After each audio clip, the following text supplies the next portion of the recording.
Welcome to the latest episode of the Digital Adoption Show. In this episode, we explore critical aspects of HR transformation and the significant impact of AI in overcoming enterprise challenges. Today, we have a panel of experts sharing their experiences and vision for the future of HR and frontline workforce management. Tune in for an insightful discussion that covers every angle of how AI is shaping the workplace. Our first guest is Jason Radisson, the visionary CEO and founder of Movo. With over 20 years of experience in innovation, he has a track record of scaling tech unicorns and enhancing work standards for millions. Drawing from his strategic expertise at McKinsey and Company and leadership roles at Uber and 99 Taxis. In this first segment, we hear from Jason about the hurdles startups face when trying to displace established incumbents in the enterprise technologies. Jason shared some of the key challenges and how AI is playing a role in addressing these issues. Yeah, I think, so many challenges along the way. As startup captains, we make thousands of decisions a quarter, and, not all of them are great. Yeah. We always strive to get better and better at decision making, and small teams, I think, do a fairly decent job with it.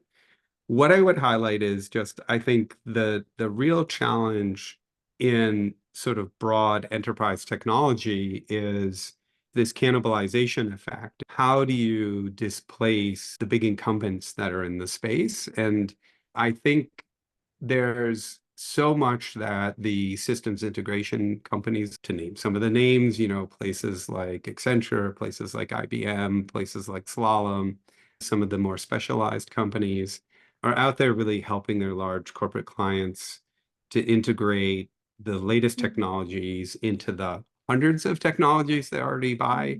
If it's a Fortune 500 company, then to also manage all of the change management, the rewriting of processes, the retraining of employees. I think as a startup captain, one of the hardest things, most challenging things in the enterprise space is connecting with that group and sort of bringing your technology into broader and broader audiences. It's easy, relatively easy to get a few first clients and to start to prove your technology. But then the scaling and working with the bigger channel partners that are out there, I think that's really the 5 to 10 year problem that I think most of us are facing. Further, we saw that the year 2023 was largely focused on AI and machine learning across various sectors. We wanted to understand from Jason his thoughts on where he sees us standing in 2024 with AI in HR and human capital management. Here's what he had to say. Yeah, I mean, I think, we're getting to a place where more people are experimenting. The Economist had a piece a few months back on how little adoption there was of any AI technology in the Fortune 500. Great. I think we're getting to a place where I would love to see a refresh of those numbers. Hopefully, my sense is it'll be a lot higher. Everybody's got a few things they're experimenting with.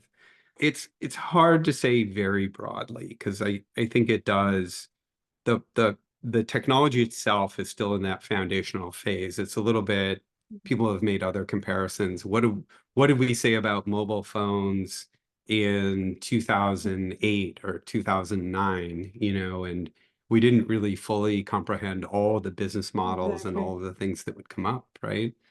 Our bet with Movo is there's a big opportunity to digitize the frontline workforce because you can give them a mobile phone and it's a proven model. Any of us that have been in the general management structure running any of these gig economy companies, we're used to looking at 1 million employees in real time and making decisions. It's a different war room. You have monitors on all the walls, and it's a little bit more like truly running a platform from a platform operations room. That future is available, and that's the future that we're working towards with Movo. For a lot of the typical B2B and enterprise problems, AI is going to take a while because it's going to require robotics. It's going to take 5 to 10 times as long as they do in software. It's going to require a lot of instrumentation. Consumer has been so easy in quotes because everybody has a PC and everybody has a mobile phone and off you go. A complex petrochemicals operation, the machinery, you've got to get instrumentation on all of that machinery. So I just think we're going to have a period of, I don't know, let's call it 5 to 50 years where Mhm. AI for big companies is going to be in very limited spaces. It's just going to take a long time. Finally, we asked Jason to share a few examples of where AI has significantly improved the efficiency or effectiveness of HR operations for his client companies or any other examples. And I must say, Jason's response was quite interesting. Yeah, yeah. So some of the big use cases that we're working on involve scheduling and the friction around being on a roster, being a part of a team, and then just the modern things. Employees are looking for Mhm. more flexibility since the pandemic. And so many, whatever countries listeners are in and whatever labor markets listeners are in, so many of us are experiencing both high churn and shortage of workers.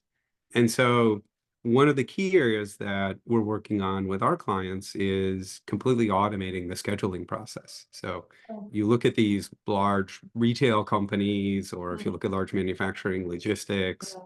hospitals, supervisors, and even very senior supervisors can spend half of their time or more on scheduling people.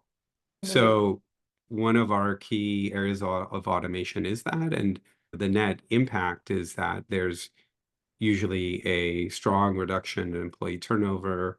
There's a great reduction in flexibility because people can essentially interact with a bot and pick up shifts or, hand off shifts to a colleague or this Yeah. kind of thing.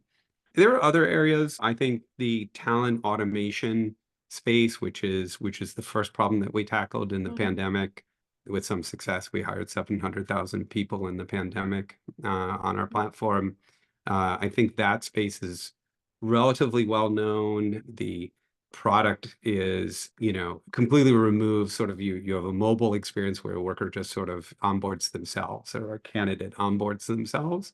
I think that is another area that will become more broadly adopted, and there's just such an advantage. People are able to be hired in a few minutes and begin work weeks ahead of time.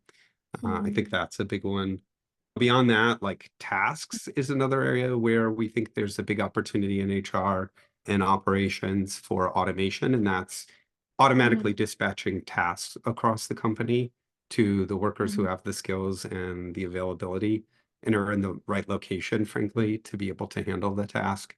So there's a bunch out there already Mhm. where overall the impact of digitizing the frontline workforce can be 10, 20, or more percentage point improvement in productivity. And for large companies, it's the single biggest cost item for them is their frontline salaries. So it's real meaningful bottom line impact. And we're having this kind of impact with the different use cases that I mentioned in many different countries, in different situations. What everyone has in common is a difficult labor market and a lot of Mhm. employees. And if those two Yeah. things are Mhm. there, chances are you're going to have a big impact from digitizing your frontline workforce. And if you look at, Yeah. not everybody has the sort of the same patterns, and some of that Yeah. that difference in patterns inside the company make things particularly challenging. In hospitals, it's generally the ER, the emergency Mhm. room, which has crazy fluctuation in need when you've got a pool of nurses and doctors throughout the company that might Yeah. be cross-trained and able to work there, but they're on a different schedule. And as long as the company doesn't have systems to recognize it, it relies on frontline supervisors to be calling people, trying to get them into work to cover. Mhm. These are a lot of inefficiencies in the world. And as I said, these frontline jobs are not going away anytime soon because they require robotics. It's not just a, software Mhm. in the cloud kind of a job. So we've got this opportunity, maybe the next 20 or 30 years, to really optimize them and really help people get ahead. That was quite an intriguing discussion with Jason Radisson, and we got to hear some amazing thoughts on AI's impact on HR. Our next guest was JD Dillon. JD's career path is as thrilling as a Disney roller coaster. He began managing movie theaters at AMC, quickly rising to manager by age 19. Later, he transitioned to the Walt Disney World Resort, overseeing attractions and custodial operations. Today, JD is the Chief Learning Officer at Axonify and founder of LearnGeek, where he focuses on empowering frontline employees through innovative learning solutions. We wanted to absorb as much of JD's experience with the frontline workforce as possible. In this next segment, JD shares how AI can break down barriers to learning and make training more accessible to employees with diverse needs. We asked JD if he could share a real life example of how AI is making a difference. I refer to AI as an opportunity to transform learning and development into an equity machine. Because as I mentioned earlier, I think there's a disconnect between how corporate teams think in the frontline experience day to day and the types of support as a result that people receive. And I think there's a lot of barriers and obstacles that frontline employees have to jump over just to get basic help or basic training. And when you talk about AI, a lot of people talk about things like, well, how much faster we can build content.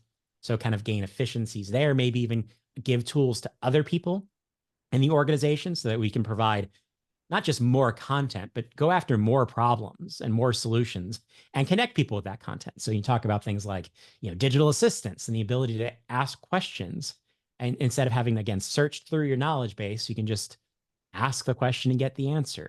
So there's a lot of different opportunities that are going to make learning and development more personalized, more available, more embedded into the experience of work. But for me, it's things like translation, where I know for a fact there are a lot of situations where people are just trying to understand the information, yet alone learn it, because maybe the organization, because translation historically has been an expensive, time-consuming challenge. And in my case, my past organizations, we would translate content into a limited number of options. So you might have the base information available in English, and then maybe we translate into Spanish. And maybe Disney, we translated into Vietnamese because we had a large population of the workforce that preferred to speak Vietnamese. But you don't know every person's preferred language and how much of an obstacle trying to understand the information before you then try to learn it creates for somebody. So already today, AI is helping us translate content at very high levels of quality very quickly. So it's less about me as learning and development making the decision around what languages should we make the content available in. Well, now it's becoming a conversation about you as the employee just deciding what language you prefer to experience information in, and technology helping make those adjustments for you so that that barrier is removed. And then another one that I think is really interesting and exciting is when you think about frontline workers, some people might just not be great readers, right? So they may struggle to read, even in their own preferred language, some basic information about doing the job, which may make them guess. Maybe they don't tell people that they might be struggling to read information, or maybe it makes them really reliant on the person next to them because they can't access and find and review information to do their job. Well, with AI, we're finding abilities to adjust information. So maybe one, it's more easily understood, because a lot of times, like standard operating procedures, they're written for the legal team, right? They're not necessarily written for everybody to really understand and really use based on how I do the job. So AI's ability to get very specific and convey information in a way that's more understandable to each individual is huge. And then you take that another step with tools like voice capability. Maybe if you're not a great reader, the machine can just talk to you. So instead of you having to figure out how to use this tool and what to search for and what words to use, you can just ask the question verbally in your preferred language, and the machine can answer you back in your preferred language with the information that you need. So just those types of ideas of how we're going to be able to use this technology to elevate the kind of equitable learning experience that everyone deserves. And I think it's going to come down to so many different places that we can leverage this tech to enhance the employee experience overall. But I get really excited about those like known challenges that organizations have been trying to overcome for a long time to make sure people get the help they need, that we're already starting to overcome thanks to improvements around AI and generative AI.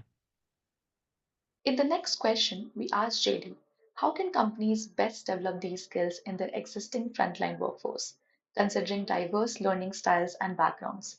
And I must say, JD did not disappoint us with his response. One, I think you have to get very specific about what people need to do. So what are the core knowledge and skill requirements for people who are doing different types of work? And then it comes down to, well, how do we make sure people get the help they need to complete that work and be able to do those things based on where they are in their experience of learning. Because some people, if you work in retail, one person walks through the door for the job, they've worked in retail for 30 years. They definitely understand how to take payments and work the point of sale system and stock products and these kind of basic core skills of working in a retail store. And then another person never worked in retail ever before. And oftentimes we'll put those two people through the exact same training experience. One person gets overwhelmed because there's so much new stuff to learn. The other person gets bored and almost feels disrespected because I've done this before. Just let me do the job, right? So how do we personalize that experience for each individual? And I think a lot of that is using data more effectively as learning and development. So we can quickly get a sense of where people are and say, well, we can tell that you're struggling in certain areas. This is new to you. So we're going to really focus on these certain topics or skills that are really important to the job. But this other individual, wow, you are moving quickly. We can tell you know this stuff. Let's accelerate your experience and let's focus on some more advanced topics or advanced skills, or maybe even highlight your capability to the management team to say, this person might be the person you want to look at for the next supervisor position or the next key holder position, because they clearly know what they're doing. So really leverage technology and data to get an understanding of where people are quickly, and then adapt the experience of learning and support to each individual. So the manager especially knows, okay, where do I need to spend some additional time? Or maybe, no, they know what they're doing. I'm not going to check in as often with this person over here. They've got it. I'm going to spend a little more time with this member of my team over here, because the data shows that they're struggling and they need some help in these different areas. So I think that idea, and then continuing to acknowledge and recognize that, and this is true for every employee, right? Learning is not a purely digital experience. And that's especially true on the front line, because if you ask frontline employees, what's the most valuable learning experience that you get? It's hands-on training, right? It's doing the job and learning how to do it with a peer, or learning how to do it with your manager. And then technology becomes augmentative to that experience, where I get some foundational information, I get support information, help troubleshoot through different things. So you can learn certain things digitally or get support digitally. But a lot of it comes down to, well, if I'm learning how to use this piece of equipment, I need help to learn how to physically use this piece of equipment. I might get the basics of how to drive a lift truck from technology. I may do some simulation before I get in the lift truck, so I safely know how to operate it. But eventually I got to get in the lift truck and practice actually maneuvering my way through the facility and picking things up, and those types of processes. So I think it's really understanding the different types of learning activities and how they're valued and how important they are to learning different types of skills, and then crafting an experience that, again, meets people where they are and focuses especially on the things that are most important for frontline employees today. I think that's where a lot of organizations struggle, is that sometimes people are so frustrated, or there's so many challenges that they run into in their everyday work, and there's so much friction in the day-to-day work experience and kind of getting simple questions answered, or knowing how to overcome this particular challenging customer situation, that it becomes hard to look forward and think beyond today and start talking about things like career development and cross-training, right? Additional education programs, and all of those different types of ideas that the HR department often focuses on as ideas around attracting people to the workplace and retaining people in the workplace through development opportunities. But I think it starts with today. How do you make today as easy and as frictionless as possible? Because ultimately, frontline employees want to do a good job today, right? It doesn't matter if they're there because they need to collect a paycheck to take care of their family, or they're there because they're trying to build a career. They want to do a good job today. Get me the help I need, the training I need, the support I need to be good today and every shift. And then we can start talking about, well, how do we spin that into the opportunities for tomorrow? So for me, it's really using data, technology, and an understanding of how work is done to really focus on what kind of support can we provide today. And then the last thing I'll say is I have a particular passion around managers, because I believe when you're a frontline employee, you don't work for your company. You work for your manager, because you don't see the company very often, right? You rarely see the corporate team. Maybe there's a message from the CEO once in a while. Maybe there's a site visit from district managers, or the corporate team shows up once in a while. But you see your manager every day. They're the person who hired you. They schedule you. They decide what work you do, what training you have access to. They are the employee experience for a lot of people. And they're key to fostering the type of community and collaboration and experience that makes frontline work more than tolerable can actually become an enjoyable, rewarding experience. But everything begins with the manager, because a great manager can make an okay job an awesome experience. A bad manager can make an okay job intolerable. So if you as an organization want to improve the experience of your frontline workers, make sure they have the knowledge and skill needed to do great work to help your business be successful and to reach the goals and hit the priorities you're trying to achieve. For me, if you make one investment, invest in the management team, because you need them to be focused on the right things, to be capable of leading their team, to be able to support people when there are challenges, and to be able to handle all of the different priorities that are put on a frontline manager. And that's me speaking from experience of having been in these types of roles. It's a hard job. It's a long type of a job. It's a 70, 80-hour type of work week job often to be a frontline manager. So they need help to prioritize the right things, to focus on the right things, and especially to focus on their teams. That's how you foster a capable, comfortable, confident frontline workforce, is through the management team, as opposed to directly focusing on the employees. Because if you focus on the employees and you don't have the managers in place, things are going to start to enable that management team and they feel good about their work and they're focused on the teams. Then you can make really meaningful investments in your employees and build the type of kind of local communities and local capabilities that you need to be successful as a business. So there's kind of certain things you got to think about when you're building an enablement strategy for the frontline workforce. And includes the entire group that's there, but I still think the most important player, more important than learning and development, is the local management team and making sure they've got what they need to take care of their people. This was indeed a fantastic discussion. The panel and their insights on HR transformation, frontline workforce development, technology integration were incredibly enlightening. To our listeners, we encourage you to explore these thought provoking conversations on the Digital Adoption Show across all major podcast platforms, including Spotify, Apple, Google, YouTube, and much more. Whether you are at home or on the go, a podcast is your gateway to the latest trend in learning and development. I'm your host, Neha Smriti, signing off. Stay tuned for more engaging and informative episodes in the future. Thank you.